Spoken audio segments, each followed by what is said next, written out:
ಚುನಾವಣೆಯಲ್ಲಿ ನಮ್ಮ ತಂಡದ 15 ಜನ ಗೆದ್ದ ಕೂಡಲೇ ಹೊನ್ನೇಗೌಡರ ಅವ್ಯವಹಾರ ಮತ್ತು ಭ್ರಷ್ಟಾಚಾರದ ಬಗ್ಗೆ ಜನರಲ್ ಬಾಡಿಗೆ ಸಭೆಗೆ ಇಟ್ಟು ಅಪ್ರೂವಲ್ ತೆಗೆದುಕೊಂಡು ತನಿಖೆಗೆ ಒಳಪಡಿಸಲಾಗುವುದು. ಕಾರ್ಮಿಕರಿಗೆ ಆದ ಅನ್ಯಾಯವನ್ನು ಸರಿಪಡಿಸಲಾಗುವುದು ಎಂದು KSRTC staff and federation Bengaluru ಕಾರ್ಯಾಧ್ಯಕ್ಷ ಹಾಗೂ ಹಾಸನ ವಿಭಾಗದ ಪ್ರಧಾನ ಕಾರ್ಯದರ್ಶಿ ಜಿಟಿ ರಂಗೇಗೌಡ ಗಂಭೀರವಾಗಿ ಆರೋಪಿಸಿದರು.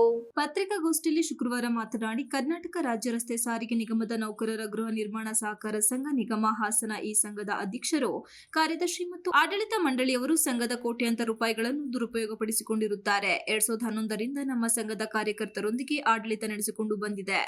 ಹೊನ್ನೇಗೌಡ ಎನ್ನುವ ವ್ಯಕ್ತಿಯನ್ನು ಬಹಳ ನಂಬಿಕೆ ಇಟ್ಟು ಅಧ್ಯಕ್ಷನಾಗಿ ಮಾಡಿ ಎಲ್ಲ ನಿರ್ದೇಶಕರು ಸಹಕಾರ ಕೊಡುವಂತೆ ಅವರಿಗೆ ವಿಶ್ವಾಸ ತುಂಬಿದ್ದೆವು.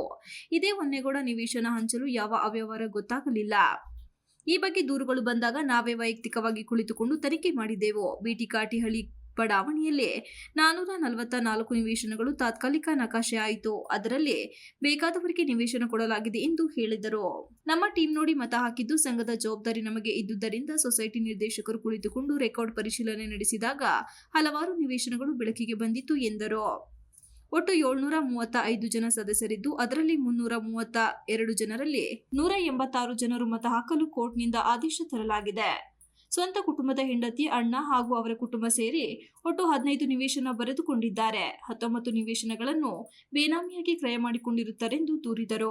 ನೌಕರರ ಗೃಹ ನಿರ್ಮಾಣ ಸಹಕಾರ ಸಂಘದಲ್ಲಿ ಅವ್ಯವಹಾರ ನಡೆದಿದ್ದು, ಹಾಸನ ಗೃಹ ನಿರ್ಮಾಣ ಸಂಘವು 80 ದಶಕದಲ್ಲಿ ಸ್ಥಾಪಿತವಾಗಿದ್ದು, ಅದಕ್ಕೆ ಸಂಸ್ಥೆಯ ಹಾಸನ ವಿಭಾಗೀಯ ನಿಯಂತ್ರಣಾಧಿಕಾರಿಗಳು ಗೌರವಾಧ್ಯಕ್ಷರಾಗಿರುತ್ತಾರೆ. ಪ್ರಾರಂಭದಿಂದಲೂ ಗೌರವಾಧ್ಯಕ್ಷರು ಮತ್ತು ಅಧ್ಯಕ್ಷರಾದ ಹೊನ್ನೇಗೌಡರು ಸೇರಿಕೊಂಡು ವ್ಯವಸ್ಥಿತವಾಗಿ ನೌಕರರನ್ನು ಮತ್ತು ಅಧಿಕಾರಿಗಳನ್ನು ವಂಚಿಸಿ ಕೋಟ್ಯಾಂತರ ಹಣವನ್ನು ದೋಚಿರುತ್ತಾರೆ ಎಂದು ದೂರಿದರು.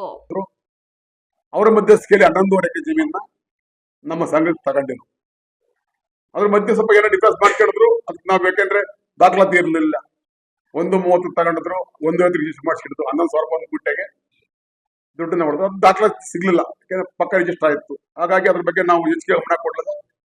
ತದನಂತರ ವರ್ಷ ಕಳೆದ ನಂತರ ಏನು ಸಣ್ಣ ವೀರಪ್ಪನಿಗೆ 12 ನಿವೇಶನ ಕೊಡಬೇಕು ಅಂತ ನಮ್ಮ ಏನು ಮೀಟಿಂಗ್ ಪ್ರೊಸೀಡಿಂಗ್ ಬುಕ್ ಅಲ್ಲಿ ರೆಜಲ್ಯೂಷನ್ ಪಾಸ್ ಮಾಡ್ಕೊಂಡಿದ್ದಾರೆ. ನಮ್ಮ ಡೈರೆಕ್ಟರ್ಗಳು ಹೆಂಗೆ ಅಂತ ಅಂದ್ರೆ ನಾವ್ ಹೇಳ್ತೀವಲ್ಲ, ಸ್ವಲ್ಪ ಸಪೋರ್ಟ್ ಮಾಡ್ರಪ್ಪ, ಲೇಔಟ್ ಚೆನ್ನಾಗಾಗ್ಲಿ ಅಂತ.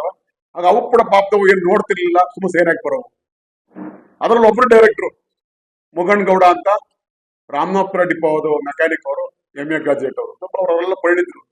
ಅವರು ರೆಕಾರ್ಡ್ಸ್ ಚೆಕ್ ಮಾಡಿ ನೋಡಿದಾಗ ಹಿಂದಿನ ಸಭೆಯಲ್ಲಿ ಅವ್ರು ಇದ್ದ ನೋಡ್ಕೊಂಡು ಬರ್ತಿದ್ದಾರೆ 12 ನಿವೇಶನ, 40-50 6 ನಿವೇಶನ, 30-50 4 ನಿವೇಶನ, 20-25-30 2 ನಿವೇಶನ, ಒಟ್ಟು 12 ನಿವೇಶನ ಸಣ್ಣವೀರಪ್ಪನವರಿಗೆ ಕೊಡಲು ತೀರ್ಮಾನಿಸಲಾಗಿದೆ. ನಮ್ಮ ಸಂಘದ ಪತ್ರಿಕಾಗೋಷ್ಠಿಯಲ್ಲಿ ಹಾಸನ ಕೆಎಸ್ಆರ್ಟಿಸಿ ಸ್ಟಾಫ್ ಅಂಡ್ ನೌಕರರ ಸಂಘದ ಅಧ್ಯಕ್ಷ ಶಿವನಂಜೇಗೌಡ, ವಿಭಾಗದ ಜಂಟಿ ಕಾರ್ಯದರ್ಶಿ ದೇವರಾಜು, ನಿವೃತ್ತ ಸಂಚಾಲಕ ನಿರೀಕ್ಷಕರು ದೊಡ್ಡೇಗೌಡ ಇತರರು ಉಪಸ್ಥಿತರಿದ್ದರು.